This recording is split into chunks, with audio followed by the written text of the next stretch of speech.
BJP party senior నాయకులు మరియు హిందుత్వవాది అయినటువంటి నరసింహారెడ్డి గారి నివాసంలో ఉన్నామండి. సో నమస్కారం అండి. జై శ్రీరామ్. నమస్కారం అండి. జై శ్రీరామ్. నమస్కారం అండి. One second. జై శ్రీరామ్. జై శ్రీరామ్. ఎందుకు సార్ అట్లా అంటే జై శ్రీరామ్ అని ఎందుకు మీరు అట్లా సంబోధించడం జరుగుతుంది? మన ఆరాధ్య దైవమైనటువంటి శ్రీరామచంద్రుణ్ణి ప్రతి ఒక్కసారి తలుచుకోవడం వల్ల ప్రతి కార్యము నిర్విఘ్నంగా కొనసాగుతుంది అన్న నమ్మకంతో మాకుంది. గతంలో మన సాంప్రదాయం ప్రకారం నమస్కారం మొదటిది. ఈ మధ్యలో ఒకరినొకరికి పలకరించుకుంటున్నప్పుడు జై శ్రీరామ్ అని కూడా అంటున్నాం. అది ఓన్లీ బీజేపీ పార్టీలో మాత్రమే కొనసాగుతుంది. వేరే పార్టీలో ఎందుకు వేరే వాళ్ళు ఎందుకు దీన్ని ఇంత స్వీకరించారు? జై శ్రీరామ్ అనడమే వాళ్ళకు ఒక భారత్ మాతాకి జై అనడం వాళ్ళకు గిట్టదు. జై శ్రీరామ్ అనడం వాళ్ళకు గిట్టుబాటు కాదు.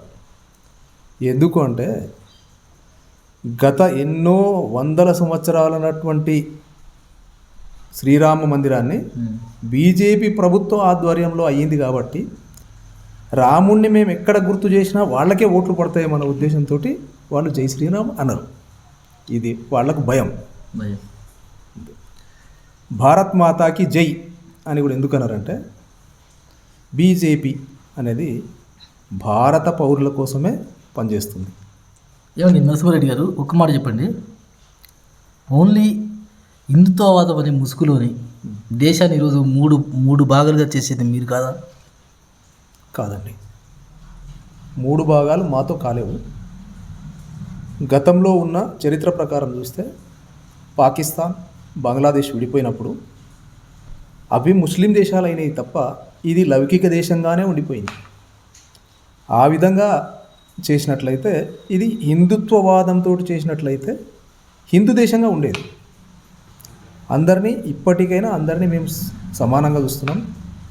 సర్వే జనా సుఖినోభవంతు అనే నినాదాన్ని హిందుత్వమే చెప్తున్నది, హిందువులే చెప్తారు. సనాతన ధర్మం ఆచరిస్తున్నటువంటి వాళ్ళు మాత్రమే ఈ నినాదాన్ని ఇవ్వగలరు. ఉండే హక్కు లేదా? ఎందుకు, ఎవరైనా ఉండొచ్చు. దేశానికి కీడు చేయకుండా ఉన్నంత మాత్రాన భారత్ మాతాకి నీవు జై అనకపోయినా పర్వాలేదు, కానీ భారతదేశానికి కీడు తలపెట్టకుండా భారతదేశంలో ఉండు. ఇది భారతదేశంలో ఉండొచ్చు, బట్ భారతదేశానికి కీడు తలపెట్టుకుంటారు సార్. చాలామంది ఇప్పుడు అదే పని చేస్తుంటారు కదండి. ఏ పని? భారతదేశానికి కూడా అంటే దేశంలో ఉంటూ దేశానికి ఎవరు ఇప్పుడు దేశంలో ఉంటూ దేశం ఫుడ్ తింటూ దేశానికి ఎవరు కీడు చేయాలని ఎవరు తలంచారు కదా. సో మీరు ఎలా? మా పెద్దలు ఒక సామెత చెప్పేవాళ్ళు, ఉడుము బలసి ఊరడమ్మను ఎగతాళి చేసింది అని. ఇంకో మాట అంటారు కానీ ఇప్పుడు చెప్పడం ఉడుము బాగా బలిసింది తిని ఊరడమ్మను ఎగతాళి చేసింది. అంటే ఊరడమ్మ అంటే కొన్ని ఏరియాల్లో గ్రామ దేవత అంటారు. ప్రతి ఊరికి ఒక బొడ్రాయి మరియు గ్రామదేవత ఉంటుంది. ఆ విధంగా ఊరడమ్మ అని మన తెలంగాణ ప్రాంతంలో అంటారు. బాగా బలిసి కొవ్వెక్కిన వాళ్ళు మాత్రమే దేశాన్ని ఎగతాళి చేస్తూ దేశానికి కీడు తలపెడతారు.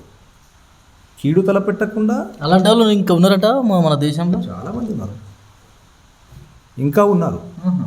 ఎందుకుంటారు వాళ్ళు అంటే, మనం ఎన్నిసార్లు, నేను రైతును, పొలం భాషలో చెప్తాను నేను, నాకు అదే కావాలి, మీకు అదే కావాలి కదా. పొలాన్ని ఎన్నిసార్లు దున్ని ఎన్నిసార్లు నల్లగా చేసి విత్తనాలు వేసినప్పటికీ ఈ మంచి విత్తనాల కంటే ఎక్కువ చెడు విత్తనాలు మొలుస్తూనే ఉంటాయి. వాటికి ఎప్పుడు మేము రైతు భాషలో కలుపు తీస్తుంటాం. ఆ విధంగా ఈ కీడు కలిగించే మొక్కలన్నీ పుట్టుకొచ్చినట్లు దేశంలో ఇలాంటి వాళ్ళు కూడా పుట్టుకొస్తూనే ఉంటారు. సో మరి బీజేపీ పార్టీ వచ్చి ఇప్పుడు 10 సంవత్సరాలు అయిందిగా, వీటిని ఇప్పుడు మీరు చెప్పినట్టు కలుపు మొక్కలు నీరే ప్రయత్నం చేయలేదంటారా?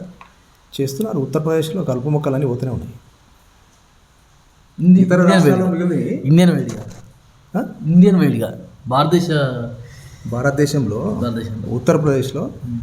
ఉత్తరప్రదేశ్ అనే పొలం కలుపు మొక్కలు లేకుండా పచ్చని పంట పొలం లాగా ఉంది. సో అది ఒక్క రాష్ట్రం మాత్రం ఎందుకుందంటే కేంద్రంలో ఉంది బీజేపీ పార్టీ. సో అన్ని రాష్ట్రాల్లో అట్లా చేసేది. అన్ని రాష్ట్రాల్లో కేంద్ర ప్రభుత్వం ఉన్నది దేశ రక్షణ, దేశం అంతటిని చూసుకుంటుంది. ప్రత్యేకంగా ఏ రాష్ట్రాన్ని ప్రత్యేకంగా అంటే ఇతర రాష్ట్రాల్లో బీజేపీ లేకపోవడం ఒకటి. కొన్ని రాష్ట్రాలు, కొన్ని పార్టీలు ఎట్లున్నాయంటే దేశం కోసం పనిచేయకుండా విదేశీయులకు కోసం పనిచేసేవి ఉన్నాయి. ఉదాహరణకు బంగ్లాదేశ్, మమతా బెనర్జీ ఉంది. బంగ్లాదేశీయుల కోసం మయన్మార్ నుంచి వచ్చిన రోహింగ్యాల కోసం పనిచేస్తారు ఆమె. ఇంకా పార్టీలు ఉన్నాయి ఇతర దేశాలకు లాభం కోసం, పాకిస్తాన్ కోసం పనిచేసే పార్టీలు కూడా మన దేశంలో ఉన్నాయి. అందుకోసం వాళ్ళు చిత్తశుద్ధితో పని చేయలేక ఇంకా కలుపు ముక్కలు మిగిలిపోతున్నాయి. నేను మాట్లాడుతాను, సూటిగా అడుగుతా, సుత్తు లేకుండా. మీకు ఇబ్బంది అనిపించినా పర్వాలేదు. బీజేపీ పార్టీ కేవలం హిందుత్వాన్ని నమ్ముకొని దేశంలో జీవిస్తున్నటువంటి యువకుల్ని హిందూ అనే ఒక పేరుతోని తిప్పుకొని, అంటే మీ యువకులందరినీ ఈరోజు బీజేపీ పార్టీ వైపు తిప్పుకొని తెలంగాణలో 8 సీట్లు గెలిచిందంటే మీరు ఎట్లా అంటారు? మీరేమంటారు? అది అబద్ధం. అది అంటున్న వాళ్ళు అబద్ధం.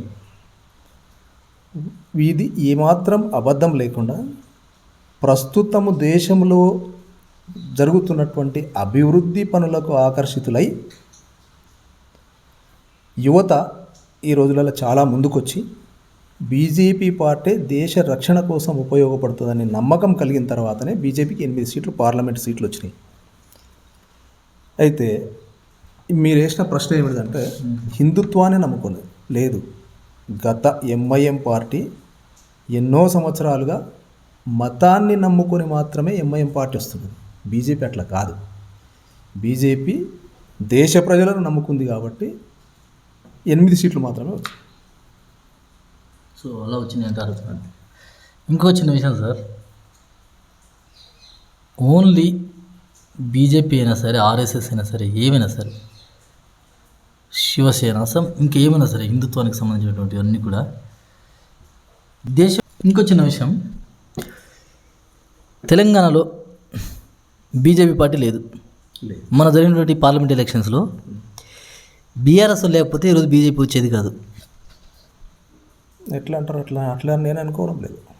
మాకు తెలిసినంత మట్టుకు బీఆర్ఎస్కి సంబంధించిన ఓటింగ్ మొత్తం బీజేపీ పార్టీకి ట్రాన్స్ఫర్ అయింది. కాదు, ఇతర పార్టీల ఓట్లు కూడా మాకు పడ్డాయి, బీజేపీకి పడ్డాయి. టీఆర్ఎస్ ఓట్లే కాకుండా. సో అంటే చిన్న విషయం, అంటే 10 సంవత్సరాలు రూల్ చేసింది బీఆర్ఎస్ పార్టీ స్టేట్ని. 10 సంవత్సరాలు రూల్ చేసిన బీఆర్ఎస్ పార్టీ ఈరోజు ఒక్క ఎంపీ సీటు కూడా, అసెంబ్లీలో కూడా దాదాపు గట్టినే గెలిచింది 39. బట్ అలాంటి బీఆర్ఎస్ పార్టీ ఒక్క ఎంపీ సీటు కూడా గెలుచుకోలేదు. దీనికి గల కారణం ఏంటిది? సో అంటే గెలుచుకోలేదు అంటే దాని అర్థం బీజేపీని గెలిపించిందనే కదా అర్థం? కాదు, దేశంలో బీజేపీ పార్టీ ఉండాలి. అంతకుముందు అయినటువంటి ఎలక్షన్లో రాష్ట్రంలో అధికార పార్టీగా కాంగ్రెస్ వచ్చింది. 2 అధికార పార్టీలను ప్రజలు సమానంగా చూసి ఇద్దరికి సమానంగా ఇచ్చేశారు. దేశంలో బీజేపీ పార్టీ అధికారంలో ఉంది. సో ఖచ్చితంగా ఆ అధికార పార్టీకి ఓటేద్దాం. ఇక్కడ రాష్ట్రంలో కాంగ్రెస్ పార్టీ అధికారంలో ఉంది. ఈ అధికార పార్టీకి ఓటేద్దామనే ఉద్దేశంతో వేసారు తప్ప టీఆర్ఎస్కు, నేను టీఆర్ఎస్ అంటాను ఇప్పటికి కూడా, వాళ్ళు బీఆర్ఎస్ అనే పార్టీ, వాళ్ళ బీఆర్ఎస్ అనే పేరే వాళ్ళకి గిట్టుబాటు కాలేదు. బీఆర్ఎస్ని కన్సిడర్ చేయాలన్నమాట మీరు? నేను చేయను. టీఆర్ఎస్ గానే సంబోధిస్తా. అయితే ఈ టీఆర్ఎస్కు ఒక్క ఎంపీ సీటు, 2 ఎంపీ సీట్లు, ఎన్ని ఎంపీ సీట్లు ఇచ్చినా లాభం లేదు అనుకునే ప్రజలు తెలివిగా ఓట్లేసారని నేను అనుకుంటున్నాను. ప్రజలందరూ కూడా తెలివిగానే ఓట్లేసారు. చిన్న విషయం అండి, ఎప్పుడూ లేనటువంటి రామ మందిరాన్ని ఎంపీ ఎలక్షన్స్ లాస్ట్ టైంలో మాత్రమే తీసుకొచ్చి ఓపెన్ చేయడం గల కారణాలు ఏమిటి? అంటే రాముని విగ్రహాన్ని ప్రతిష్ఠించి అంత అంగరంగ వైభవంగా ఎలక్షన్స్ ముందు మాత్రమే చేయడానికి గల కారణం ఇది. అంటే ఇది ఒక ఎలక్షన్ స్ట్రాటజీ అని అనుకోవచ్చు కదా? కాదు, దాన్ని అనుకున్న టైంలో వీళ్ళు ఎంత త్వరగా పూర్తి చేయాలనుకున్నారో అంత సమయంలో వివిధ కారణాల వల్ల ఆలస్యమైంది. విగ్రహ ప్రతిష్టాపన మాత్రం సరైన సమయంలో చేద్దామనే ఉద్దేశంతో చేశారు. అది ఎలక్షన్లో లబ్ధి పొందాలని మోడీ గారు అనుకున్నట్లయితే గతంలో ఎప్పుడో బయటి దేశాల్లో కుదువబెట్టిన 100 టన్నుల బంగారాన్ని కూడా ఎలక్షన్ కంటే ముందు తెచ్చేవాడు కదా. అది వచ్చినా ఇంకా కనీసం ఇంకొక 10 సీట్లు పెరిగాయి. బయట దేశంలో మన బంగారం ఉండేనంట, మన భారతదేశానికి సంబంధించింది. మీరు పట్టలేదు ఎందుకోసం? మేము చేసినాము, మీరు చూడండి, మీరు ఆలోచించుకోండి. ఇంకొకటి, రైతులు, నేను వ్యవసాయం చేస్తున్నా. రైతులు గతంలో యూరియా, డిఏపి ఇటువంటి ఎరువులకు చాలాసార్లు కొరత ఏర్పడేది. రైతులు లైన్లో ఉండి వాళ్ళ చెప్పులను కానీ పాస్బుక్లను కానీ ఒక లైన్లో పెట్టి ఎరువు బస్తాలు ఇంటికి వచ్చేటప్పటికి 1 లేదా 2 రోజులు 3 రోజులు కూడా పట్టిన సందర్భాలు ఉన్నాయి. ఇప్పుడు అటువంటిది లేకుండా సమయానికి అన్ని రకాల ఎరువులు దొరుకుతున్నాయి. ఇది అభివృద్ధి సాధించినట్టే. ఇంకెలాంటి అభివృద్ధి కావాలి? మీరు ఏం అభివృద్ధి మీకు కనిపిస్తలేదో మీరు అడిగితే నాకు తోచినంత వరకు చెప్పే ప్రయత్నం చేస్తాను. నేనేం పెద్ద మేధావిని కాదు.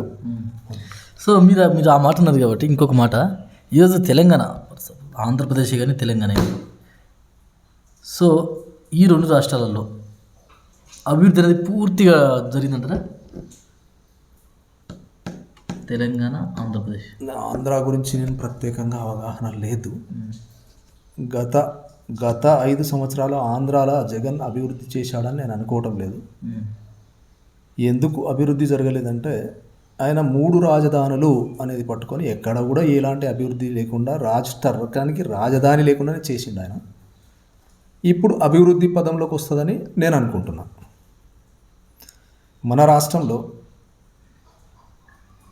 ఇప్పుడున్న ప్రభుత్వం కంటే గత ప్రభుత్వమే మేలు అనే అభిప్రాయంతో ఉన్నాను నేనైతే. ఇప్పుడున్న పరిస్థితుల కంటే గత ప్రభుత్వ పరిస్థితులే మంచివి. అంటే మీరు ఇండైరెక్ట్గా మీరు డైరెక్ట్గా బీఆర్ఎస్ పార్టీకే సపోర్ట్ ఇస్తున్నారు. అంటే ఇక్కడ ఒకటి బీఆర్ఎస్ బీజేపీ 2 ఒకటనే మనం ఈజీగా మనం తెలుసుకోవచ్చు. కాదు, గతంలో ఎందుకు చిన్న ఉదాహరణ, నేను రైతులు కాబట్టి నా రైతు భాషలో చెప్తున్నా. సకాలానికి రైతు బంధు వచ్చేది, రైతులకు ఉపయోగపడేది. రైతు బంధు రాలేదు, చాలామంది రైతులు ఆ విషయం అంటున్నారు. గతంలో పండుగల పూట బతుకమ్మ చీరలు అనేవి వచ్చేటి ప్రజలకందరికీ కూడా, అవి కూడా రాలేదు. ఇప్పుడు జరిగిన దాంట్లో ఇవి రావాల్సి ఉండే, ఇవి రాలేదు. వీటిని ఉద్దేశించి నేను గత ప్రభుత్వమే మంచిగా ఉందని అంటున్నాను. ఈ 2 ఉదాహరణలు, ఇంకెన్నో ఉన్నాయి, ఈ 2 చాలు, బాగా అందరికీ గుర్తున్నాయి. ఈ రెండిట్లో మాత్రం బేస్ చేసుకొని చెప్పారు. రైతు బంధు ఖచ్చితంగా రావాలి ప్రతి రైతుకు.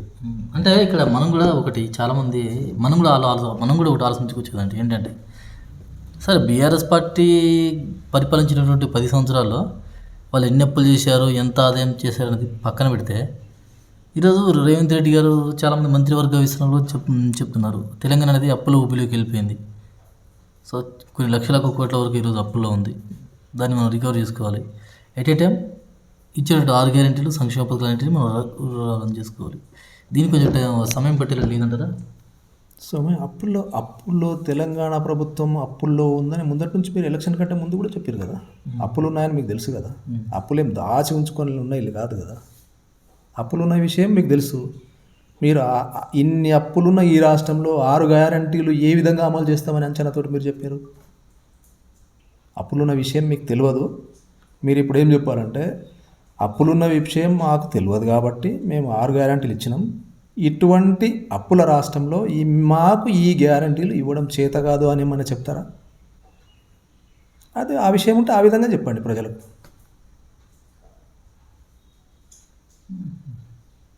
సో అదేంటారు అంతే. చివరికి ఒక మాట సార్, తెలంగాణలో బీజేపీ పార్టీ చాలా వరకు అంటే ఒకప్పుడు ఉమ్మడి ఆంధ్రప్రదేశ్ కంటే ఈరోజు తెలంగాణలో బీజేపీ పార్టీ బాగా పుంజుకుంది. దీనికి ప్రధాన కారణం ఎవరు? మన తెలంగాణలో కాదు, ఒక్కరే. ఎవరు ప్రధాన కారణం? రాష్ట్రంలో కూడా నరేంద్ర మోడీని చూసి మాత్రమే బీజేపీకి ఓట్లు పడుతున్నాయి. అంతే, నరేంద్ర మోడీ మా బీజేపీకి బలం. తెలంగాణ ఏ ఒక్క నాయకులు కాదండి. బండి సంజయ్ గారు, వీళ్ళు కాదు, రఘునందన్ రావు గారు, వీళ్ళందరూ, రాజాసింగ్ గారు చాలా సమర్థనీయులు. అరవింద్ గారు సమర్థనీయులే. రఘునందన్ రావు చాలా ఇంకా సమర్థనీయుడు. బండి సంజయ్ అత్యంత ఉత్సాహవంతుడు. వీళ్ళందరూ కూడా ఒక మాటలో చెప్పాలంటే నేను అనుకుంటున్న దాని ప్రకారం బండి సంజయ్ని అధ్యక్ష పదవి నుంచి మన రాష్ట్ర ఎలక్షన్ కంటే ముందు, ఎమ్మెల్యే ఎలక్షన్ కంటే ముందు ఆయనను అధ్యక్ష పదవి నుంచి తీసేయకపోయినట్లయితే ఇంకా సీట్లు పెరిగేటియేమో అని నేను అనుకుంటున్నాను. అయితే ఇంకో మాట, తెలంగాణకు సంబంధించినటువంటి ఇతరులు కనిపిస్తుందేమో కానీ మాకెక్కడ మాత్రం అనిశ్చితి అని మాకేం అనిపించడం లేదు. అనిశ్చితి అని మాకేం అనిపించడం లేదు, అంతా బాగుంది అనిపిస్తుంది. సో సార్ ఇంకొక లాస్ట్ క్వశ్చన్ సార్, మీ టైం కూడా ఒక కాలమాన ప్రకారం 75 సంవత్సరాలు దాటిన తర్వాత పార్టీకి క్రియాశీలకంగా దూరంగా ఉండాలి, క్రియాశీలకంగా ఉండకూడదు. సో మరి ఇప్పుడు మోడీ గారికి 74 సంవత్సరాలు, 74.5 మ్యాక్సిమం వచ్చేసింది. సో ఇంకో 1 year 1.5 year మహా అయితే తర్వాత ఎవరిని చూడొచ్చుంటారు ఇంకా ప్రధానమంత్రిగా? అయితే ఆ వయస్సుతోటి అనుకుంటుంటే మనకు ఒక పాట ఉంది, ఏమని, కొంతమంది కుర్రవాళ్ళు పుట్టుకతో వృద్ధులు, వాళ్ళు కుర్రవాళ్ళుగా ఉన్న వాళ్ళ ఆలోచనలన్నీ ముసలి వాళ్ళుగా ఉంటాయి, వాళ్ళు నడవలేకపోతారు. ఆయన అత్యంత ఉత్సాహవంతుడు, ఆయనకు ఆ దేవుడు ఇంకా శక్తినిస్తాడు. ఆయనకు వయస్సు లెక్క ప్రకారం 75 ఏళ్ళు వచ్చినా 50 సంవత్సరాలు ఆయనలాగానే ఉన్నాడు. ఇంకా పరిపాలించే శక్తి సామర్థ్యాలు ఆయనకున్నాయి, ఇంకా కూడా ఆయనే పరిపాలిస్తాడు. సో మరి మీ యొక్క బీజేపీ పార్టీలో ఉన్నటువంటి దాన్ని మీరే తుడిపేసి వస్తుందేమో? ఏం తుడిపేయడం లేదు, ఆయన ఆరోగ్యరీత్యా చాలా బాగుండు, పరిపాలన బాగుంది, అందరికీ ఆమోదయోగ్యంగా ఉంది. అవసరమైనప్పుడు ఇంకెవరికైనా ఇస్తారేమో చూద్దాం. So future PM Yogi Adityanath గారిని చూడొచ్చంటారా? నా మనసులో ఉన్న మాట కూడా అదే. యోగి గారు అయితే రోగిలు ఇక్కడ మిగలకుండా పోతారు ఇక దేశంలో. ఉత్తరప్రదేశ్లో ఉన్నటువంటి కలుపు మొక్కలు మొత్తం ఏరేసినట్టు ఈరోజు దేశంలో ఇక్కడ యోగి గారు ప్రధాని ఏంటంటే ఇక రోగిలకు తావుండదు, దేశమంతా ఆరోగ్యంగా ఉంటుంది, అన్ని విధాలు బాగుంటుంది అప్పుడు. ఇంకా చిన్నమాట లాస్ట్ ఒక క్వశ్చన్. సో ఇంత ఇంటర్వ్యూ తీసుకునేప్పుడు ఆయన పేరు తీసుకోకపోతే బాగోదేమో నాకు తెలిసి, పీకే పవన్ కళ్యాణ్ గారు. So man of masses, man of classes, man of gods, so ఏదైనా సరే చాలామంది ఒక దేవుళ్ళగా కొలుస్తారు ఆయన. మొన్న ఒక చిన్న స్టేట్మెంట్ వదిలిండు బీజేపీ పార్టీగా, మీన్ హిందుత్వం గురించి. చాలామంది అంటున్నారు కామెంట్స్ కొన్ని వీడియోలలో, కాబోయే కాలానికి బీజేపీ పార్టీ నుంచి రాబోతున్న పీఎం కానీ కామెంట్స్ పెడుతున్నారు. రాబోయే కాలానికి బీజేపీ పార్టీ నుంచి కాబోయే ప్రధానమంత్రి అంటున్నారు. మీరు మీరు ఏమైనా సమర్థిస్తారా దీని గురించి? ఆయనను కొంతమంది తెర మీద హీరోలు మాత్రమే ఉన్నారు. ఆయన తెర మీద కూడా హీరో, జనజీవనంలో కూడా ఆయన ఒక హీరో. కాకపోతే ఇప్పుడే వచ్చిన ఆయనకు ప్రధానమంత్రి, ఇప్పుడే ఫ్యూచర్లో భవిష్యత్తులో ఎట్లా ఉంటుందో చూద్దాం. అది ఆయన నిజమైన బాగుంది, మీకు వస్తే బాగుంది అనిపిస్తుంది. యోగి తర్వాత నేను ఇచ్చేస్తాను ఆయనకైతే. యోగి తర్వాత ఆయన వస్తే, యోగి తర్వాత ఆయన కూడా లైన్లు ఉండాలి. ఇంకా యోగి తర్వాత ఇంకెంబడి. సో మరి ఆయన బీజేపీ మరి ఇప్పుడు ఆయన జనసేన పార్టీని బీజేపీలో కలపాలా? కలపకపోయినా జనసేన అని పెట్టుకున్నంతసేపే పూర్తి స్వాతంత్రం ఉంటుంది. బీజేపీలో కలిపాడు అనుకోండి, బీజేపీ సిద్ధాంతాలకు కట్టుబడి కొన్ని కట్టుబాట్లకు అంగీకరించి కట్టుబడవలసి వస్తుంది. ఈయన ఉత్సాహం అప్పుడు తగ్గే అవకాశం ఉంటుంది. జనసేన పార్టీగానే ఉంటూ బీజేపీ పార్టీకి అనుకూలంగా ఉంటే ఈయన పూర్తి శాయశక్తుల మాట్లాడుకోవచ్చు, అవసరమైతే బీజేపీతో ఏ పార్టీతోనైనా పోట్లాడుకోవచ్చు కూడా. సిద్ధాంతాలు పూర్తి స్వాతంత్రం తగ్గుతుంది ఈయనకు బీజేపీ పార్టీలో కలిసినప్పుడు అని నేను అనుకుంటున్నాను. Thank you sir, thank you so much. మీ యొక్క విలువైన సమయాన్ని మా కోసం మరియు ప్రేక్షకులందరి కోసం, ఈ వీడియోని ఎవరైతే చూస్తున్నారో వాళ్ళందరి కోసం వెచ్చించి కేటాయించి మరి ఇంత టైం మాకు ఇచ్చినందుకు రియల్లీ థ్యాంక్ యూ సార్. జై జవాన్ జై కిసాన్. జై కిసాన్. నేను నా ఇంట్లో జవాన్ ఉన్నాడు, నేను కిసాన్, నా కొడుకు జవాన్. సూపర్. అందుకే జై జవాన్ జై కిసాన్. జై జవాన్. మీరు కిసాన్, నేను కిసాన్, నా కొడుకు జవాన్. Police department sir. Super. So maximum అయితే మీ లైఫ్ అనేది ఒక హుందాగా వెళ్తుంది ముందుకి. హుందాగా అంటే నేను హుందాగా సుఖంగా బతకాలని అనుకునేవాడిని కాదు. మీ వయసులో సార్, మీ వయసులో సార్, మీరు ఈ వయసులో ఉన్నారు, ఇప్పుడున్న యువతకి మీరు ఏ టిప్స్ ఇవ్వదలుచుకున్నారు? ఐ మీన్ వాళ్ళు బతకడానికి, వాళ్ళ లైఫ్ని వాళ్ళు బిల్డ్ చేసుకోవడానికి మీరు ఎలాంటి టిప్స్ ఇస్తారు?